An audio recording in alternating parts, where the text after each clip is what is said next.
Common Voice, presenting paper. Yeah, I'm taking you through geography paper 1. That is 312/1. So let's take questions from Kasinga. Kasinga, go ahead. Yes, Kasinga. Kasinga, go ahead and ask your question.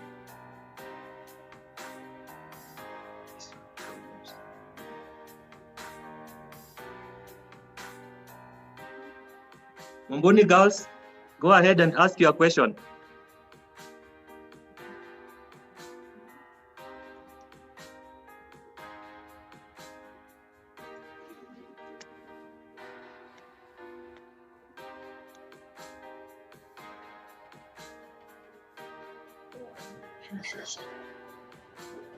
I'm Faith Kioko, Mumbuni girls. Yes. My question is one penalized for using short forms when giving answers? For example, you are using etc or eg. Then the next question is that when the examiner requires you to explain your point, are you supposed to underline the point, then give your explanation, or you give it in a continuous flow? Another one. Yes, another question. I'm Dora Mikali from Mumbuni Girls, and my question is: let's say, for example, you're told to, using a diagram, you explain the formation of something. So, like, are you supposed to draw one? Are you supposed to draw it in 3D form? And two, are you supposed to start from like when the Earth is like flat without any fault lines up to the end? Thank you. Another one. Mm-hmm. Yes. Nancy. And my question is about map work. When you are taught to describe relief or drainage, you've said that you can say from north if there's a river which starts from north to south, or what if there's a lake and it's in a specific grid reference? Are you allowed to use to say that it is in this grid reference? Yes, that's my question. Thank you. Okay. Yes, thank you. Let me address some of them, and in case you find me leaving out some, kindly remind me the one that I have left out. The teacher talked about use of points, use of the words like etc, eg. These ones are not allowed, although they are not penalized. They are not allowed in the exams. Use the full word. For instance, if you want to give examples, say for example, etc is not necessary. Just give, if it is one example that you have, don't use etc. Give that one example or the two examples and leave it at that. Then there's the student who talked about whether you draw in 3D form. 3D form. We've said these are just sketches, sketches, and you avoid work of art. You are not an artist, so just draw simple diagrams that are neat. Remember sketching diagrams from maps. So these are just sketches, but we've said try to place the features as accurately as possible in the area that you have sketched. So then there's also the issue that the teacher raised about whether you are supposed to underline points. That is not necessary. Examiners read through your work. You don't need to underline to show them where you are laying emphasis. Then there is a student who talked about relief, about if you see a feature that is within a grid square. I don't think relief features occupy one grid square. I would encourage use of direction and use of place names. For example, you can say there is a pond in the southwestern, that is to the south of maybe Mugirango. So I'll go to Mugirango, check southwest, and I'll see the pond. Because grid squares, these features usually spill over and cover several grid squares. Thank you. Unless I've forgotten another one, maybe you can remind me. Kasinga, go ahead.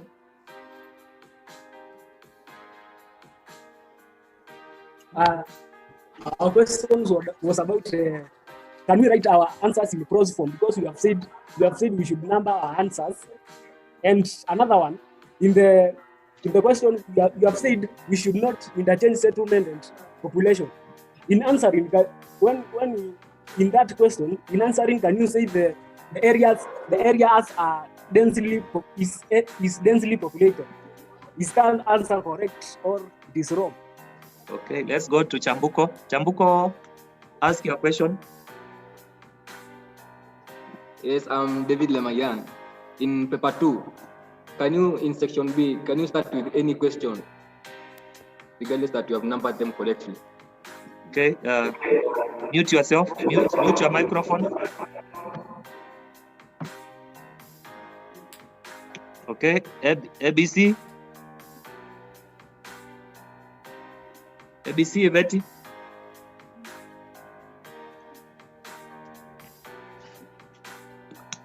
ABC, Betty.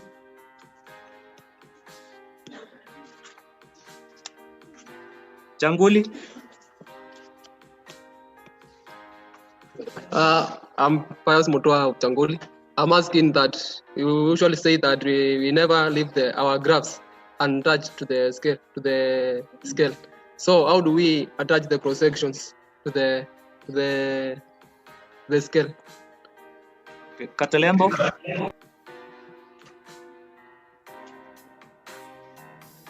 Katilembo Center of Excellence. My name is Daniel Kakemi. The question is, when you are asked to distinguish, can you use a table to differentiate? The other one is, if you are told with the aid of a diagram to explain, then you fail to draw, but you explain, can you penalize? Okay, so. Okay. Yes, thank you. For those who have posed some questions, I will try to answer to the best of my ability. There is the one who talked about numbering of questions. I think there was a misunderstanding there. The numbering I'm referring to is the number of the question. If it is 3A Roman 1, then in your answer, we expect to see 3A Roman 1. Because if you are answering 3A Roman 1 and then you write it as 2A Roman 1, the examiner will mark using the answers for 2A Roman 1 and not 3A Roman 1. Then the issue of writing in prose, that is what we expect. Don't use bullets in the exam, write in prose, continuous form. Then the issue of population. Population in map work is not shown because population is about human beings, the number of human beings. Maps do not show human beings, they show where they live, the dwellings, the huts, rural dwellings, urban dwellings. So those are the ones we use. So if you say now an area is densely populated, that is wrong. So you can say the area is densely settled. Densely settled. What we'll have seen there are many huts, are many dwellings, which are either in a cluster or they are widely spread in that particular area, not population. The order of question by Lemayan, this is a good question. The order of question does not matter. Indeed, my advice to candidates, when you look at the questions in section A, which tests many topics, and you find them to be too difficult for you, you are at liberty to leave section A and go to section B. Pick a question from there which you have found that you are able to answer, like if it's question 7, but clearly indicate that is this is question 7, and you answer all the parts of question 7.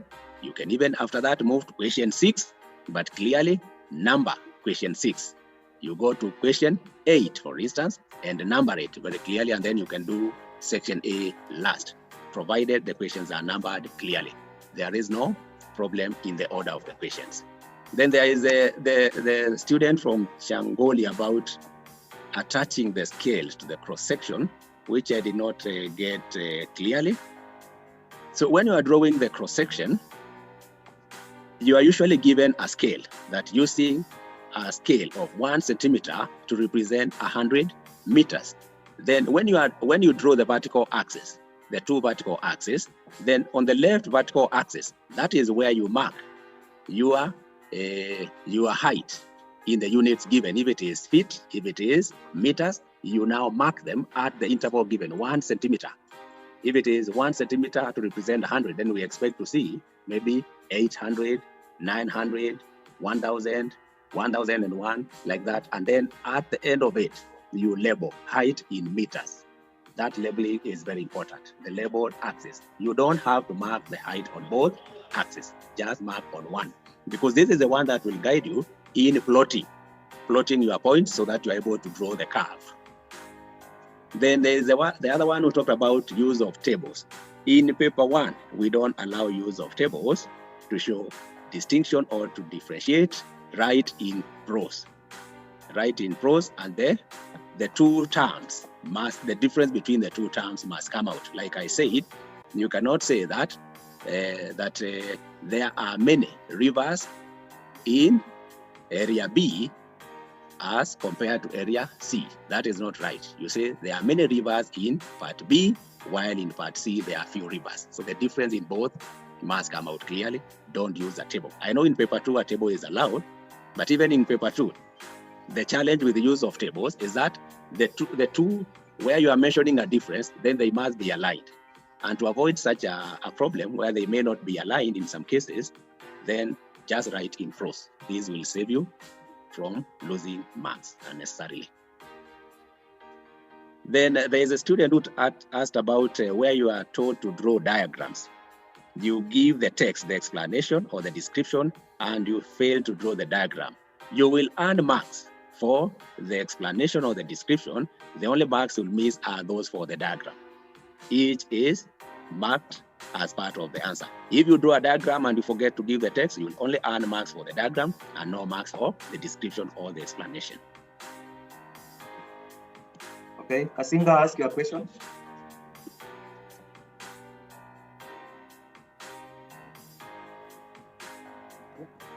Can you kindly give us the topics we are expecting in paper 1? In the choosing of, yes, those topics. I get you. Okay, Mwindi Mbingu, go ahead.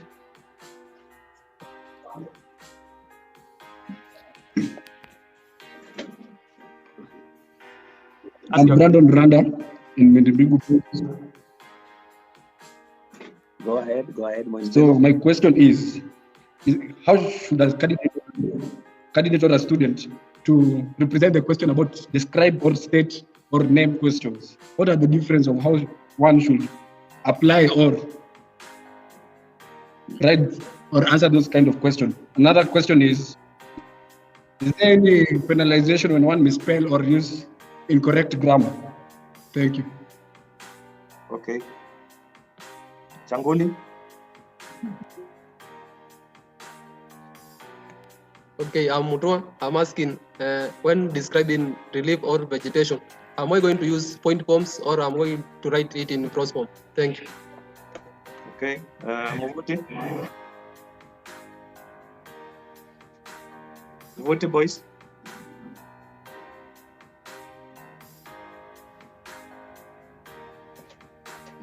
Muvuti, boys. Chanda.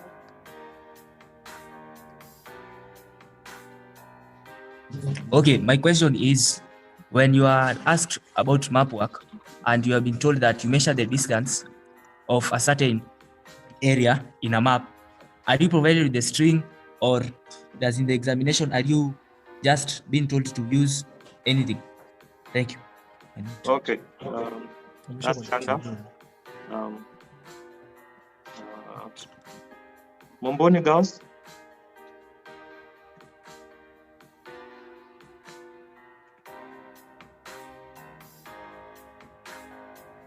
Momboni girls.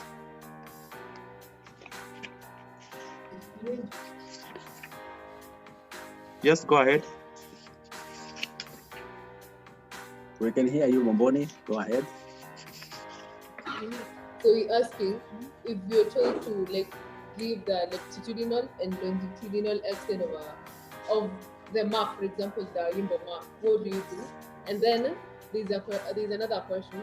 For example, if you have not been told to use a diagram, for example, when explaining the formation of overflowed mountain, and you do not remember the processes, but you remember the diagram, how they follow each other. When you draw the diagrams, if you say the diagrams fit, will you be penalized or will you be?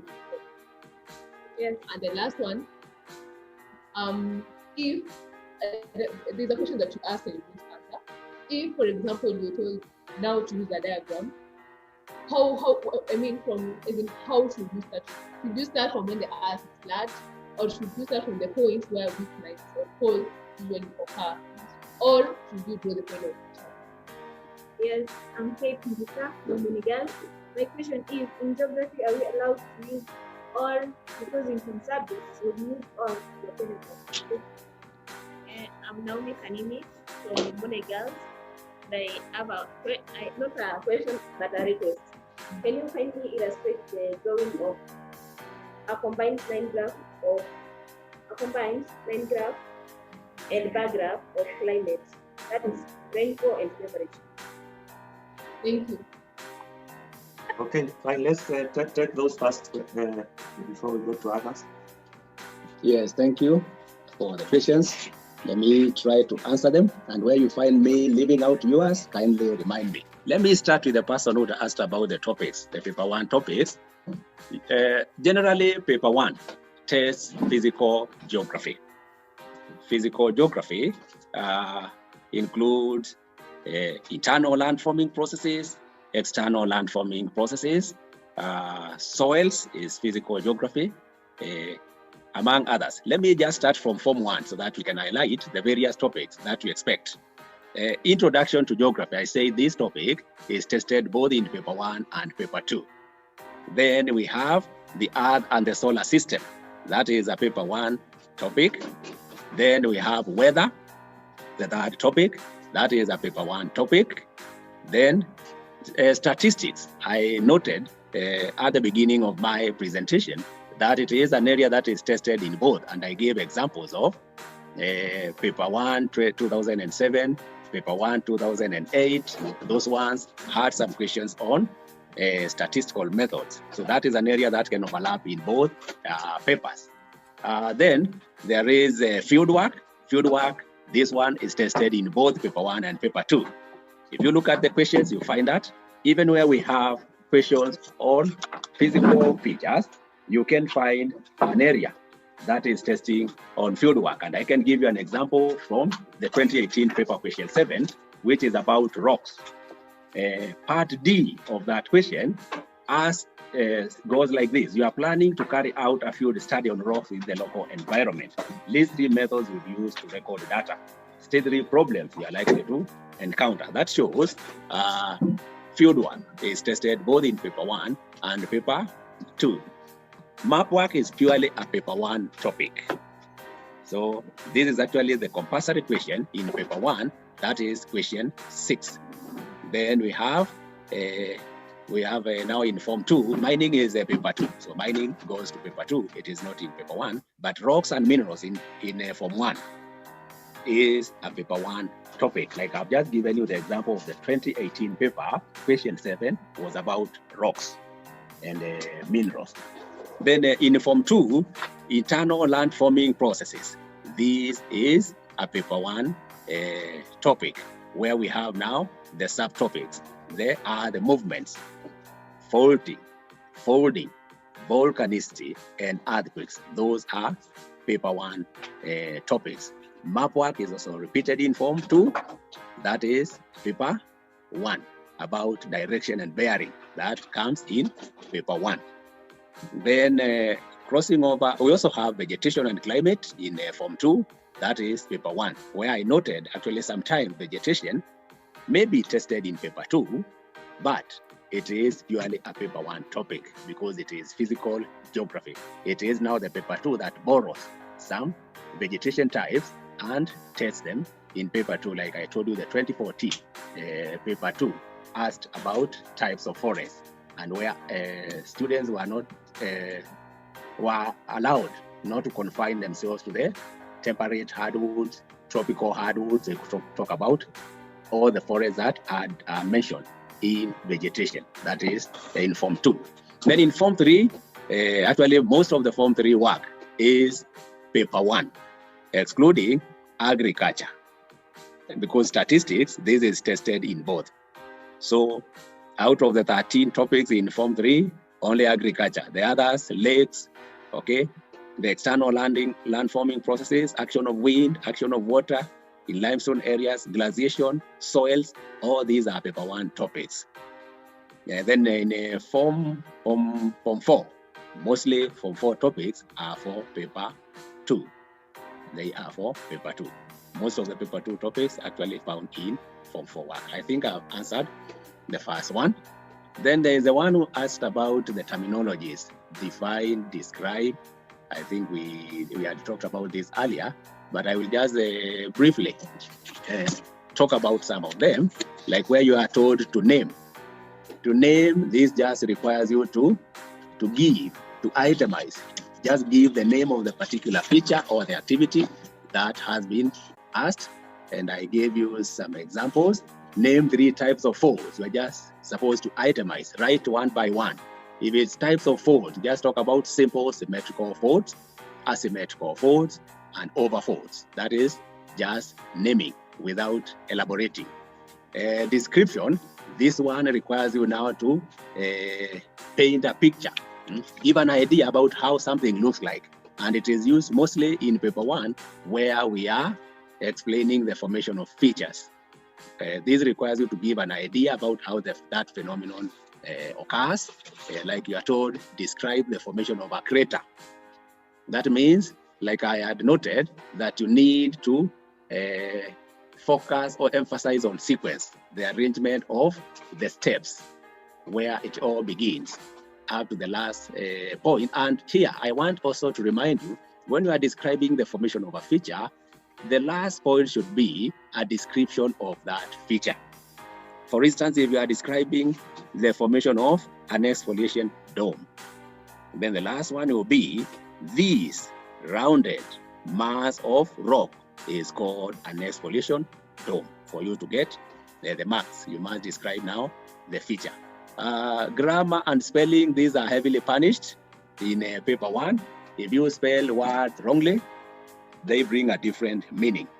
Grammatical errors, we may not be very, very keen on them, provided the answer comes out. But spelling mistakes, these are taken very seriously because they may mean something else. Then relief and vegetation, whether they are written in prose, yes. I would encourage you to avoid writing answers in point form. Write continuously in prose. This way, the examiner will be able to look for your points. Don't say when you write each point separately, that is when they are visible. There are some times when there are these questions that require you to give maybe three points. You can earn those marks if you write in prose continuously, where you can even write 5 points in a continuous manner. And instead of getting, even if maybe you have the first one is right, the second one is wrong, the third is correct, and the 5th is correct, because they are in a continuous manner, the examiner will pick the ones that are right because you have not itemized them. So that is my advice, write in continuous or prose form. It will help you even get marks where some points were wrong. The numbering or writing them separately in point form. Then map work and the distance. That is the issue of distance. Somebody asked whether you are provided with a string or thread. You are not provided with a string or a thread. I mentioned this, and I advised you to the paper. Use the paper, the question paper. The last pages are blank because they are for writing the answers. They are not printed. So you are allowed to tear a piece of paper from those blank pages and use it to measure distance. In fact, that is a question that has come up many times because I noted that use of a string or a thread may cause you to make errors. They are not easy to use. As you are using a thread, it can slide. You cannot pin it in place. Like I said, use a pair of dividers to pin it in place, to pin the paper in place as you are rotating it around the curves. With a paper, it is easy. Pinning a thread is not easy, so it will slide and make you create errors, and that is why I emphasize the errors, the margin of error that is allowed. You can imagine if you are using a thread that is sliding and the margin of error for distance is only 0.1 kilometers. That is will lead you to losing of the marks. Then there is the student who asked about latitudinal and longitudinal extent.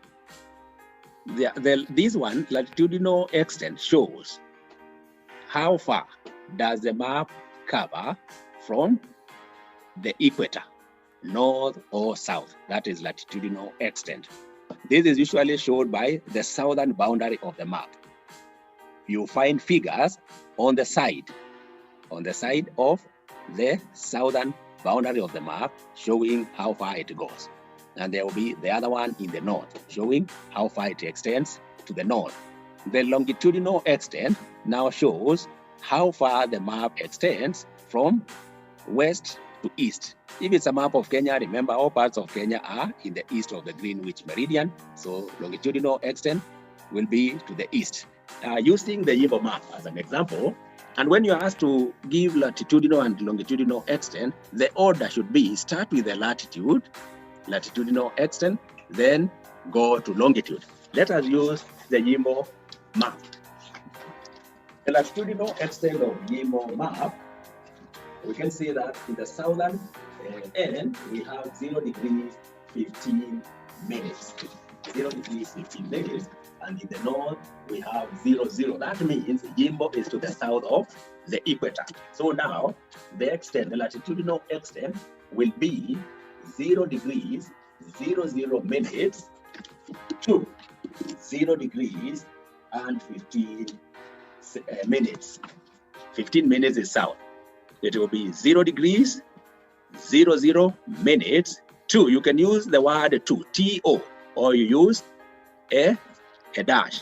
A dash here is allowed, but I would encourage use of the word to. So 0 degrees 00 minutes to 0 degrees and 15 minutes south. Is that clear? Then the longitudinal extent, it is indicated on both ends, that is in the north and in the south. Just pick one. You can see it. You see now the southwestern corner, we have that 4 degrees 00 minutes. That 4 degrees 00 minutes east. Remember, we've said all parts of Kenya are to the east of the Greenwich meridian. So that 4 degrees 00 minutes east to that 4 degrees 15 minutes east. That way you will get your mark. So start with the latitudinal extent and then go to the longitudinal extent. Maybe on that one I can go a bit further. There are cases where you don't have a latitude or a longitude at the edges, at the margin. What do? I believe you have been taught how to calculate. This one requires you to calculate. What you do, just pick. If it is latitude, pick 2 adjacent identified latitudes, and then using a ruler or the grid squares, determine how many centimeters are there in between the 2 latitudes, and then get the difference, the latitudinal difference between the 2 places, and then you now say this number of centimeters represent these degrees of latitude. So how much or what number of degrees of latitude does the units that are between the last marked latitude and the edge of the map? And that way you'll be able to calculate the latitudinal extent or any one of them. Sometimes it's not both figures that are missing. It could be one, the extent on one side. You can use the ratio method and you're able to get that. Don't assume and give the wrong one. Calculate and get the value at the edge. Then use of diagrams to answer question where you are not sure. If the question has not required you to use diagrams, and because you cannot remember the description and you draw a diagram as your answer, this one is wrong. You will not get marks for this. You will not get marks for this because the question doesn't require you to draw. It requires you to describe. Like if I could use the paper, the 2018 paper. Question 3. You are told, identify the reef features that result from rejuvenation. Or maybe you are told, D, 10D Roman 1. What is river rejuvenation? Then you draw a diagram showing a river that has regained its erosive activity. Yes, the diagram may communicate, but is that the task that the examiner wanted you to undertake? No, so the diagram will not score. the diagram will not score. The diagrams will only score where you are told using diagrams describe, or using a diagram describe. That is where now you can give the description and then draw the diagrams. So don't draw diagrams to represent your answer where they are not required. Use of the word or. Here, I did not get it clearly whether you are asking whether you are allowed to use the word or. It is allowed. It is allowed. You can use the word or in your description. Maybe you are defining a term, you can use it because it is giving the two possible scenarios. But I would encourage you to stick to one. Stick to one. Using of the word or suggests that you are not sure. Even if the two positions are correct, just confine yourself to one. Confine yourself to one. Then drawing of combined line graph and bar graphs in paper 1. Like I noted, this was tested in 2007 and 2008. In the 2000, we can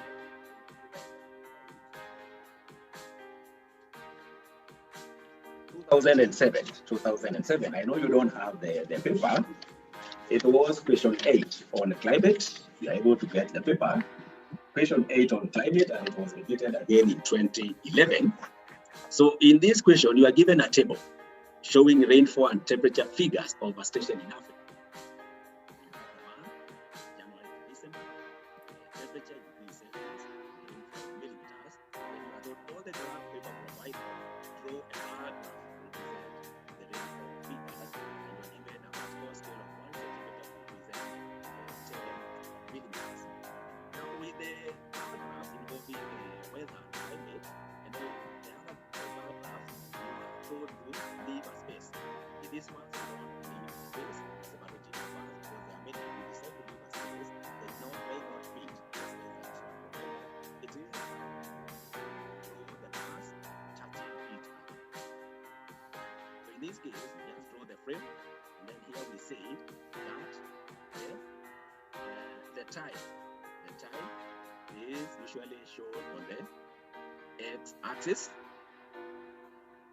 and then because it is the dependent variable, and then the independent variable, which is now in this case the rainfall, it is plotted on the vertical axis, that is the y-axis, and then like we said, now write the months on the x-axis, and then the rainfall figures are the interval given of 10 millimeters on the y-axis, and then now plot the bars and draw them. You will have made a decision on the width of the bars. Normally, in this case, to make your work easy, because these are just 12 bars, use a width of 1 centimeter for a bar, so that you don't take a lot of time. If you use half a centimeter, locating the half centimeter mark, use a centimeter width to draw the bars. And as we say, the axis must be level. The x-axis, the mass will be shown, so show time in bar. The vertical axis, that is the y-axis, show rainfall in millimeters. Rainfall in millimeters, and then don't shade your bars. That is a waste of time. Just draw the outline of the bars, because with the bars, the height of the bar is the one that shows the quantity represented. It's not about shading. We said here we are not being art students, so it is drawing sketch diagrams. The combined line and bar graph, this one combines both the temperature and rainfall. So temperature in this case is represented by use of the bar graph, and then above it you bring now the line graph for the temperature. Now for this is a combined diagram. I've seen some cases students separating the vertical line, the vertical axis, so as they differentiate the rainfall and the temperatures. This is two graphs in one. The frame is one. Don't separate it. So draw one frame. So it means you'll be guided by the scale given. So the scale for the rainfall, because the rainfall, the bars are the ones that are drawn first from the x-axis going up. So you look at the highest value. So where it will reach using the space provided, then you skip 1 centimeter so that your line graph is clearly distinguished from the bar graph. Don't draw the line graph cutting across the bars. It should be way above so that we can see. And then when you are now marking the axis, the left axis, vertical axis, is where you show the values for rainfall, and then the right vertical axis, that is where you show your temperature values. Maybe another thing that could be challenging someone. Do we start marking the values for the temperature above where the rainfall reaches with 0, and we are not at the start of the axis? Yes, in this case it is allowed. You can start from 0, 5, 10, like that, because it is another graph on top of the first one. It is allowed to do that. So I think I've addressed those concerns. Unless some other students have things that they want to ask. Okay, there is a question from St. James Secondary School, and they're asking, give 3 examples of caldera lakes in Africa.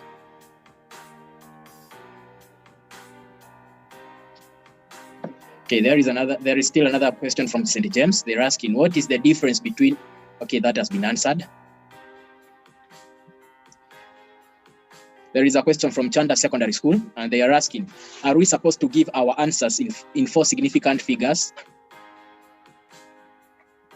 There is a question from Kamutanga Secondary School, and they're asking, what is hydrolysis?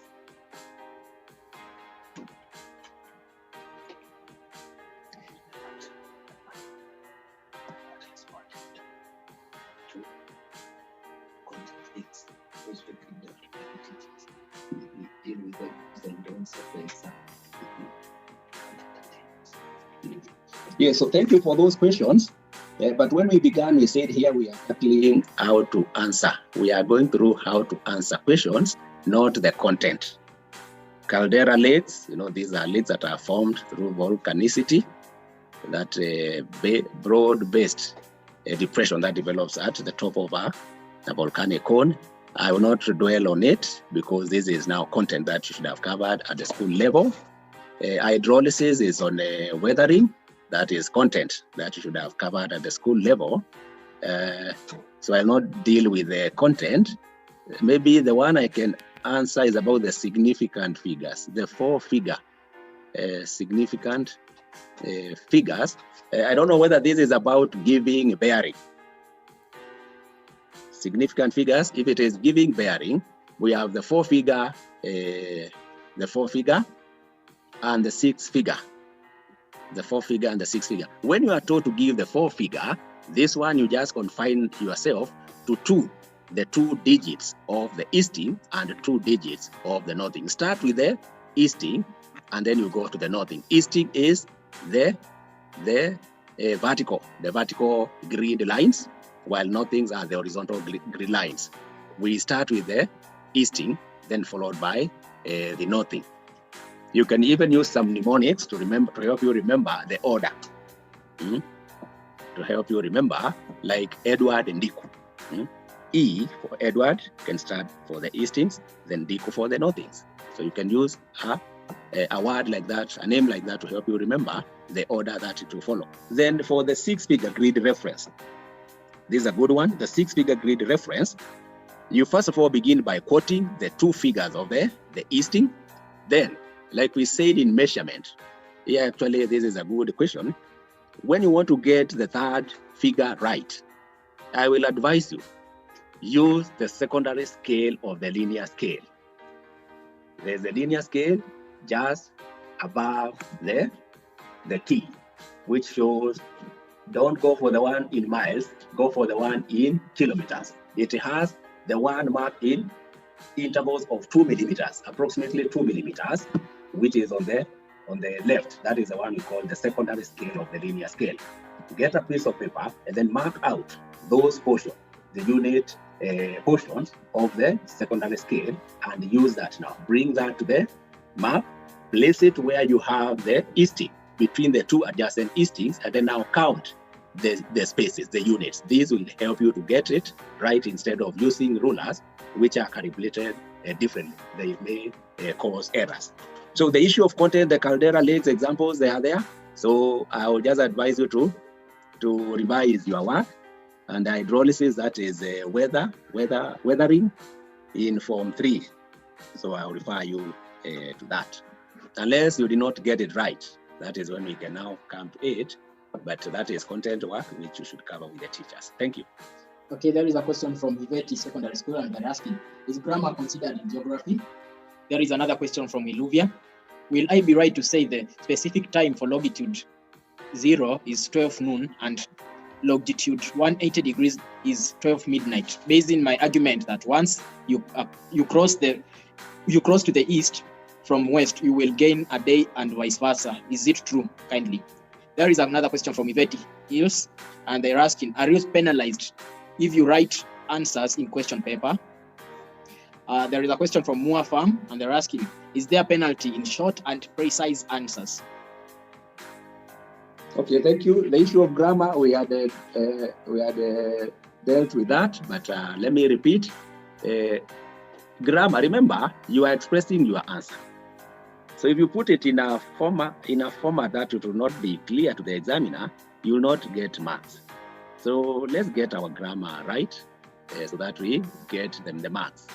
The only and spelling of terms is important. Let's ensure that we write our answers in grammatically correct language. Because I said, for instance, where you are told to state, you write you express your answer in a grammatically correct sentence. So that means grammar is important in that case. And then there is one who is asking about showing the time when you are showing latitudinal and longitudinal extent. No, these are two different things. Time is used when you are told to calculate time between 2 points that are identified in the globe. And here, you don't have to indicate whether it is in the west or is in the east. The question itself tells you where that longitude is. Is it in the east or is it in the west? So yours is just to show the time. In the latitudinal and longitudinal extent, you just show the latitude in degrees and minutes and the longitude in degrees and minutes. There are no hours or minutes indicated there on latitudes and longitudes. So let's separate the two issues. Longitudes, yes, they are used in calculating time, but showing longitudinal extent, it is not about time. So don't bring the aspect of time when showing longitudinal extent. Then the other one was asking about answers of questions. Answers of questions, whether we write them in prose. Yes, we said you answer in prose, not in point form, to ensure that you get the marks. I don't know whether I've addressed the areas. Okay, there is another question from Chambuko Secondary School, and they're asking, what is the grading system for 2021 geography exam? Now, grading system does not come earlier. It comes after marking has been done. Okay? After marking has been done, after looking at the way the students have performed, that is when the grading system is established. You aim at thorough revision to get the highest marks, so that when the grading system is worked out, then you are assured of your A. Okay, let us get a question from Mumbuni Girls Secondary School. Kindly, Mumbuni, unmute your microphone and ask your question. Mumbuni Girls, kindly unmute your microphone and ask your question. Excuse me, sir. Yes. Our question was, if you're given a question, you're asked by an aid of a diagram, you explain the formation of a feature. Like, for example, the formation of a rift valley by compressional forces. Are you supposed to start with the first step of formation, or you draw the last feature? Thank you. Another question. Yes, if you ask about significances, for example, in glaciation, you asked about significances of lowland features. Is it a must when you're answering the question, you include the feature? For example, you say that some are tourist attraction. Is it a must to mention the feature itself, or you can answer directly by saying that they are tourist attraction sites? Thank you. Yes, those are good questions. By aid of a diagram, explain the formation. If you are told by aid of a diagram, it is only one diagram that is expected, not many diagrams. Actually, in such a question, the examiner expects you to draw the last diagram and label all the parts. You label all the parts in your diagram, because if you are to draw several diagrams, it means now some of the previous diagrams will have parts that are missing in the last one. So that last diagram should have all the parts shown in it. Like if it's formation of fold mountains by convectional currents, then we will see the last diagram, which now shows the fold mountains having formed with the geosyncline, which has changed into a sea or an ocean, with the curved, the sagging cyma layer, that is the oceanic crust, and we see the forces and the convectional currents that have been triggered by the sinking of the sediments into the mantle. So we will label all those parts. We need to see all of them in the last diagram. The significance of glaciation features must be mentioned. Here you must name the features, because we say don't generalize. Like if you are saying some are tourist attraction, no, give features, okay? Give features in glaciated lowland areas. Like now if you say lakes, some lakes formed through glaciation in lowland areas, such as K.C.S.E lakes, are tourist attraction, which earn the country's foreign exchange. So a specific example is a word scores. Don't generalize the process. Thank you. I think I've addressed your question. Okay, let us have another question from Katoloni Secondary School. Katoloni, go ahead and ask your question.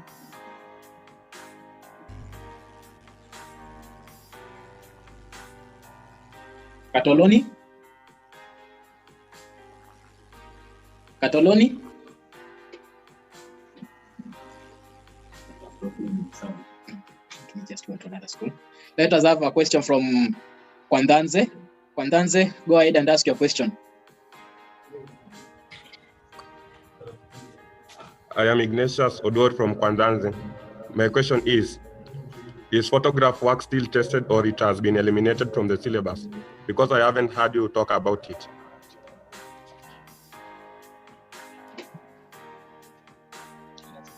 Okay, thank you, Ignatius. Photograph work is in paper 2.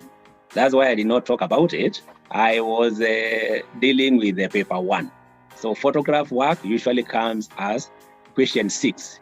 Question 6 in paper 2. Question 6 in paper 2. Unless there's something that you want me to clarify on it, but that was not my area of concern today. Okay, St. Valentine's, kindly ask your question.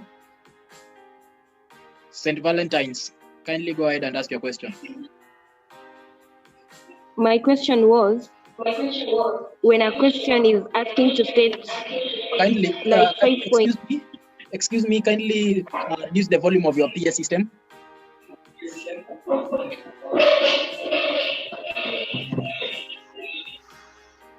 My question was, when a question is asking to state like 5 points, then you answer 3 points in a descending order, and later remember the other points and write it to the right side. Will the examiner mark from left to right or in a descending order?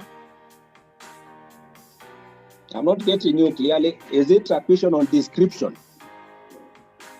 You are trying to describe a feature? When you're told to state. Yes, state. Yes, when like you're told to state on courses, like.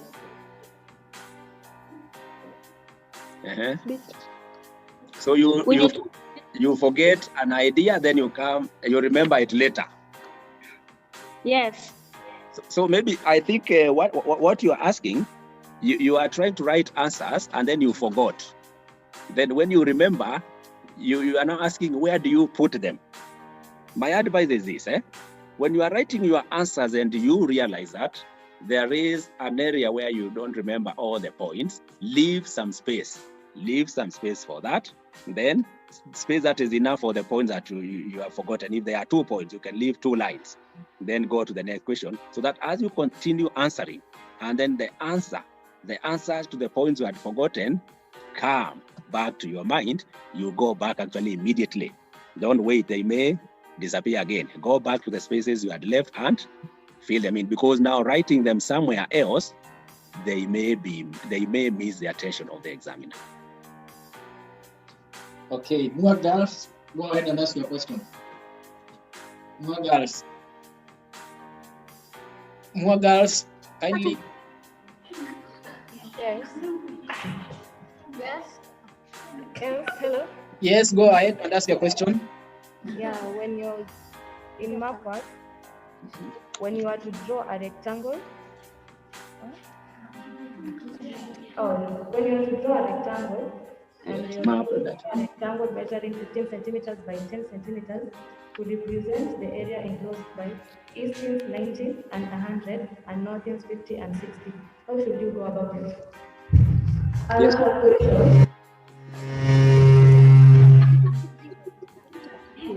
Another question, when you are asked to draw a diagram, should you enclose it in a frame? Yes. Thank you. Yes, let me take the two questions. Map reduction and enlargement. I think the first one is about reduction and enlargement. When we are drawing that, we said, first of all, identify the area that you are reducing or enlarging on the map. Actually, you can mark it with a faint pencil mark so that you can get the boundaries of the area you are reducing or enlarging. And then once you do that, now go to the graph paper provided in the answer booklet and work out now the factor of reduction so that if you are not given the length and the width, then you work out the factor of reduction or enlargement. But like in your case, you are saying a rectangle measuring 15 centimeters by 10. That means the dimensions are already given. So just go to the graph paper that is provided and draw that rectangle. And what I'm emphasizing here is about orientation. I think that is where the bone of contention is. I said you must ensure that your reduction, the section that you are reducing, it takes the same orientation as the section on the map that you are reducing. If it is vertically oriented, then we need to see your reduction vertically oriented. If it is horizontally oriented, then we need to see it being horizontally oriented, because if you change the orientation, it means you will have placed the features at the wrong place.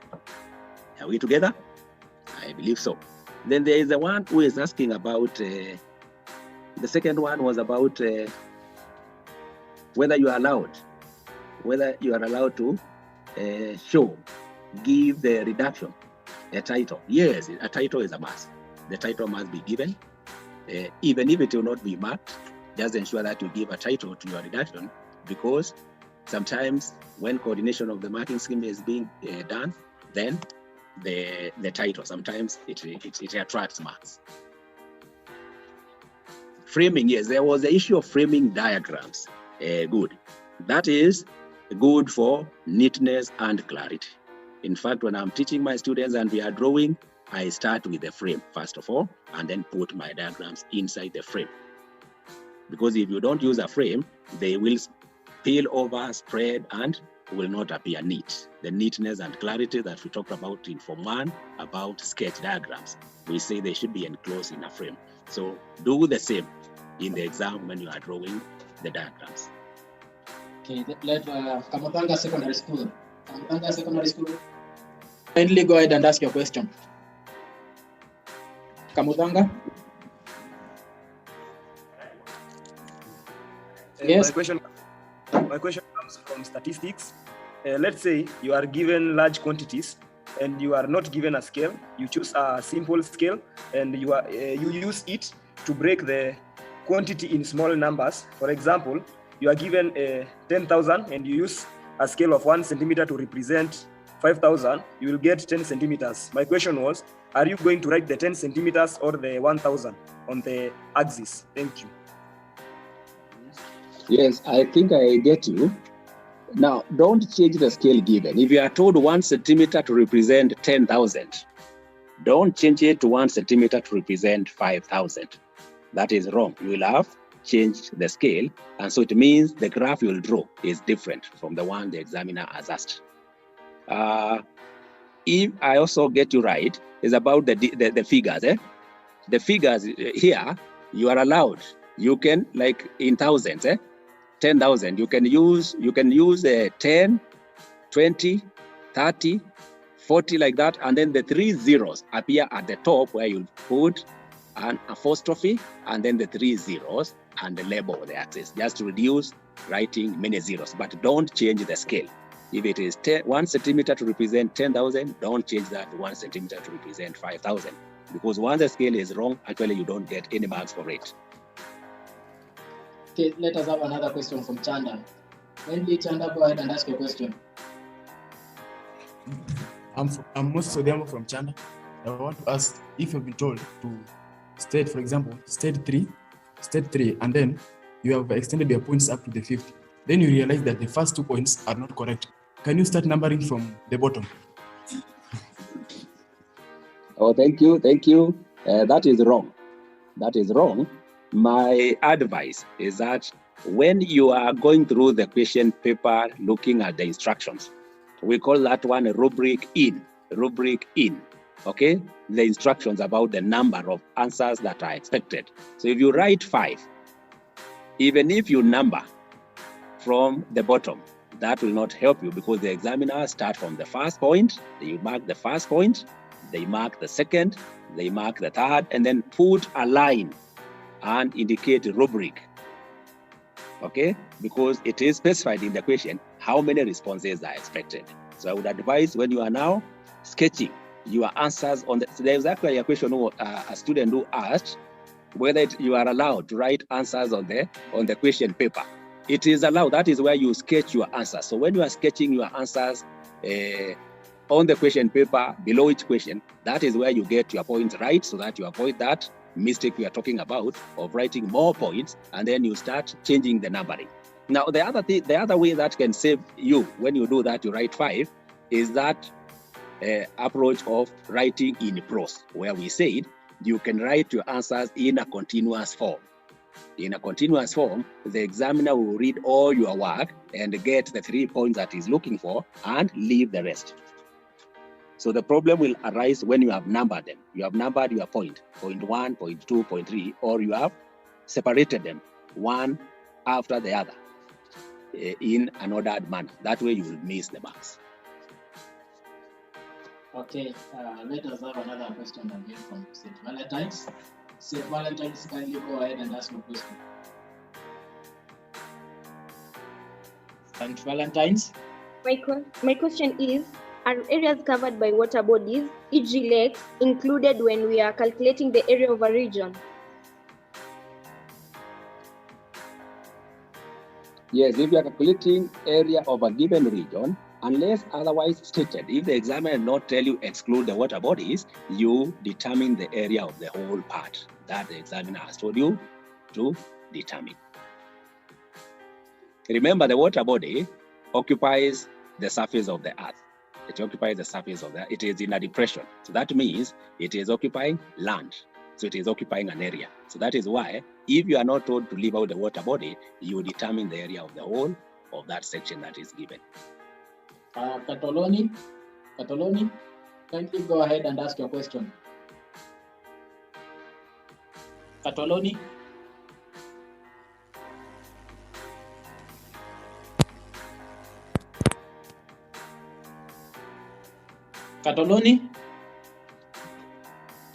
Katoloni, kindly ask your question. Katoloni.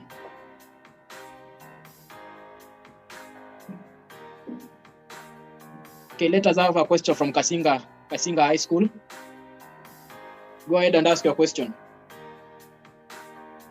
Yes, my question was here. And what if I have a very long answer? It can't fit on that paper. Where will I write? Kindly come up again with your question.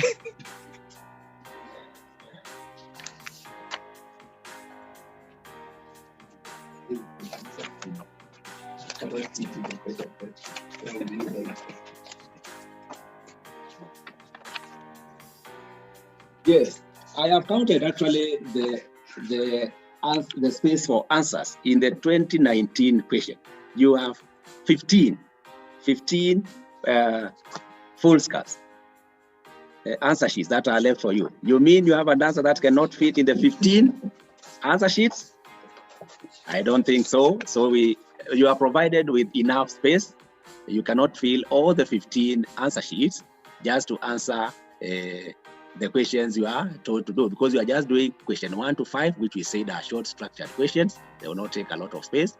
And then in section B, you are answering 3 questions because you are doing the compulsory question map work and then 2 other questions. So 15 answer sheets will be adequate. This has been determined and found to be adequate. Thank you. Let us have another question from more girls. More girls, kindly go ahead and ask your question. More girls?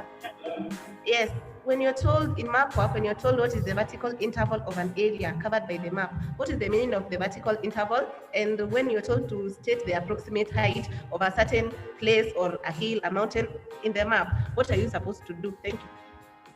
Yes, thank you. Those are good questions. The vertical interval is this refers to the difference in height between 2 adjacent contours. And actually, you've done well to raise that issue.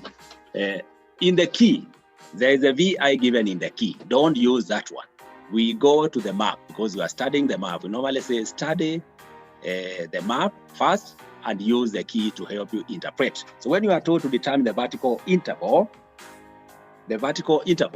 go into the map and identify 2 adjacent contours with the and then get the difference between them. Like now, those who could be having the Yimbo map, grid square 3684. Grid square 3684, we have 2 adjacent contours there, 1180 and 1200. So now get the difference between those 2. So just subtract 1200 minus 1180, that will give you 20. And then you check the units for the VI in meters or feet. Just above the key, you are given the units for height there, height in meters. So once you get the 20, you say the vertical interval is 20 meters. So use the difference between adjacent contours in the map to get the vertical interval, which is also called the contour interval, not the one given in the key. Because remember, the key, it contains just conventional symbols. Yes, I think that one is answered. Then the approximation of height. If you are determining the height of a hill, then we allow you, after you now get the last highest contour value that is given, then any value now, you are at the peak. That circle at the center of the other circles is the peak of that hill. So after the last contour value, then any value now above that is allowed. Let me give you an example. You are told to determine the height of maybe Serawongo Hill. We have a hill there. Those who have the Yimbo map. We have some concentric circles, the lowest of which is marked 1220. Now, using the vertical interval you talked about, you go adding. So it means now you move to the next circle, that is 1220 plus 20, that is 1240. You add 20 to the next one, you have now 1260. You go to the fourth one. The fourth one will be 1280, and that is the last one. Now, so to get now the height of these, any value after the 1280 is allowed. So you can even have 1282, 1285. So any value after that can be given as the height. Sometimes you are told, you may approach it this way. After reaching now the 1280, you can add plus 20 divided by 2. That means you are now dividing or getting the half of that distance from the 1280, which you are now getting half of it to reach the peak. That will give you an answer of 1290. But I'm saying the way marking is done, any value after the last marked contour is marked correct. You can even have 1281, that will be right. 1282, that is right. 1285, provided it doesn't go beyond the VI. Like now, if we are at 1280, you cannot say it is 1300. 1300, we don't have that contour here. So it is any value between now the 1280 and 1290. 1280 and 1300, any value in between there. That one will be marked right. Okay, we come back to Katoloni. Kindly, Katoloni, go ahead and ask your question. Katoloni, go ahead and ask your question.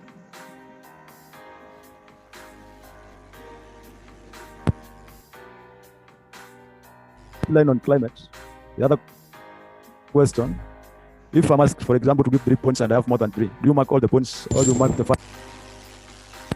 If you are told to give 3 points and you have more than 3, confine yourself to the 3. Do you mark all? If I'm asked to give 3 points and I have more than 3, do you mark the first 3 or you mark yes, all of them? You have even answered yourself. We mark the first 3. That is what I was calling rubric in. Every question has its instruction. So this one is a closed question. You are given the number of responses that are expected by the examiner. He expects 3. Confine yourself to 3. Because if you have more than 3, even if you have another 10 and you are writing the other 7, you are just wasting time, which you should spare for another question. Just stick to the number given. Just stick to the number given, because the examiner will just mark the 3 and put a line, write a rubric, and leave the other 7. Mwindi Mbingu, kindly go ahead and ask your question. My name is Austin Juma from Mwindi Boys School. So my question is about if we are constructing, we're talking about constructing a cross section, we're doing a cross section, and we are given a scale to use, but we actually use a different scale. But our features, we place them in the allocated areas exactly at the same point. Are there any penalties for that, or will how will it be marked? Thank you. So you have used a different scale? Yeah. And then the features are the right position.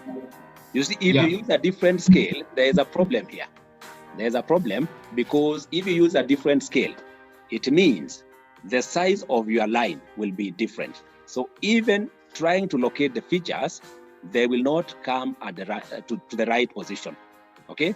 Actually, in cross-section drawing, the scale is the guiding principle. The scale. Once you get the scale right, you will get, because now the only other position, like in your position where you can score, if you use the right scale, it means your line will have started at the right point and ended at the right point.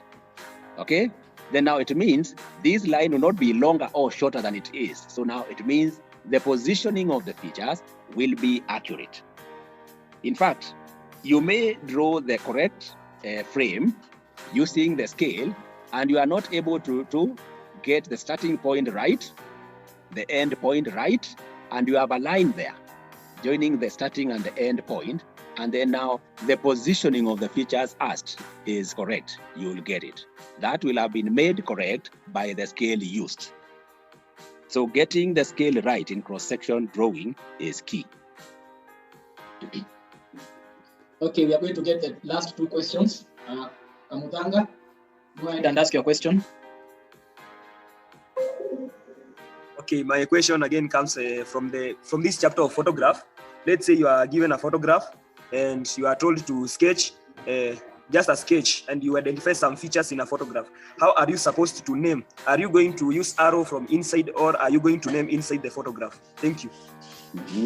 Yes, that's a good question, although you are dealing with the paper too, but I've come across it. Now, when you are naming, you can name from inside, and where you find the names are too big to fit inside, maybe they are overlapping with other names, use some symbols and provide a key. It is also allowed. Previously, it was not allowed, but now it is allowed. You can even use arrows from outside to show your features. That is in order. Okay, we're going to have the last question from Mua Girls. Kindly, Mua Girls, go ahead and ask your question. Okay, my question is, for example, let's say you are given a map, then you are told to give the altitude of the highest point in the area covered by the map. Yeah, that's a good question. I believe here the challenge is determining which is the highest point in the area covered by the map. Some clues. look at the trend of the slope. Where do we have the contours with high values? Usually these are found in the areas with very close contours, showing they are very steep, okay? Or you can be guided by trigonometrical stations and spot heights. Another clue that can help you identify the highest point is forests. Forests usually grow on highlands. So like now, those who, when the Karatina map, those who have the Karatina map, the northern part of the map is covered by Mount Kenya forest. So obviously, you will not look for the highest point in the south. You go to that area covered by the forest. If in that area covered by the forest, there are trigonometrical stations, compare the heights of these trigonometrical stations with the contours around them, and you'll be able to get the highest point. But don't rush to conclude that the height of the height shown on the trigonometrical station is the highest. So check near it, because it could be the trend of the slope is from south to north. It means where this trigonometrical station is, there could be even a point above it that is higher. So I think that is guiding you. And getting the lowest point, if we have a lake, a large water body like now the Jimbo map, I noted that around the Lake Victoria, there is a contour there, which is 1140. 1140, that is a contour on the margins, on the shores of Lake Victoria, 1140. Compare that with the Yala swamp. You find that also along Yala swamp, we have 1160. 1160. So meaning that the lowest part is this one on the shores of Lake Victoria and Lake C.R.E, which is 1140. That way, if you have a lake, a large water body, a lake, a sea, an ocean, because this is now the lower point where the rivers are pouring their water into, that can guide you. If it is a swamp, the existence of a swamp, compare the height of the swamp, the contours around the swamp, with the other parts, and you'll be able to identify the lowest point in the area covered by the swamp. Okay, so thank you, listeners. I'm glad that I had a big audience, and I believe what we have shared here will be useful in helping you do your exam, and I wish you all the best. I hope our mean will now go up, the personal mean and even the school mean and the sub-county and the county mean. So thank you. I wish you all the best in your exams.